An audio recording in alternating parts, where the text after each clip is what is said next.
Bea Alonzo may bago ng boyfriend na isang foreigner na ipinalit niya kay Dominic Roque.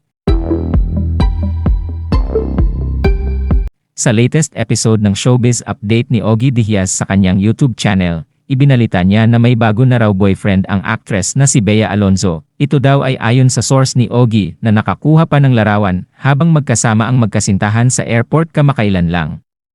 Ipinakita nila Ogie, Mama Loy at Diyos sa Poco ang mga larawan ni Bea at isang British guy na lulan ng Cathay Pacific pero paglabas ng eroplano ay magkahiwalay na.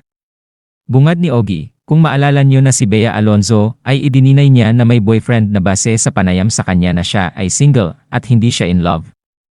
Pero syempre maiintindihan naman natin si Bea kung saan siya nanggagaling no. Pero yun nga, may nakarating lang naman sa akin. Yung isa kong source nagsasabing, wala ba siyang jowa ngayon, single ba siya? Tinatanong ako, pero hindi ko naman masagot, pero kasi sinasabi sa akin ng source ko, sino yung kasama ni Bea sa airport na lulan ng Cathay Pacific? Siguro mga a week ago yun nga, may kasama nga raw na foreigner si Bea pero magkahiwalay daw sila, sabi ni Ogie.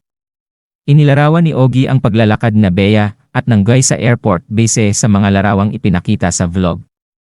Tanong pa raw ng source ni Ogie, yan ba ang ibinabalita mo Ogie? Sabay pakita nga ng mga larawan. Sabi ko hindi ko alam kasi hindi ko naman siya talaga kilala, pero may nagsabi naman sa amin na ex-boyfriend daw ito ni Kylie Verzosa. Kaya ang siste nga niya ay wala akong maisagot sa nagtatanong sa akin dahil hindi ko alam. Mas magandang si Bea na lang ang sumagot niyan kung ano yung kanyang rason bakit hiwalay sila sa pagpasok at paglabas ng eroplano, pero sabi ng source ko, sa aisle ng eroplano ay magkatabi sila na parehong gilid, yun yung nasa window na solo-solo lang daw business class.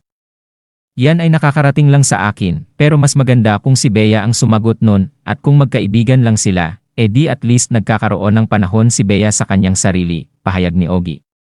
Samantala, sinuri ng mga netizens ng maigi ang figura ng pangangatawan ng lalaking jowa raw ni Bea at ang lalaking sinasabing ex-boyfriend ni Kylie Verzosa. Medyo hawig ang figura ng lalaking nakasabay ni Bea sa eroplano, ang ex ni Kylie. At medyo napaisip naman ang mga netizens kung siya na nga kaya ang tinutukoy ni Ogie Diaz na bagong boyfriend ngayon ni Bea Alonzo. Kinilala ang new guy na si Michael Needham na isang British national at isang modelo.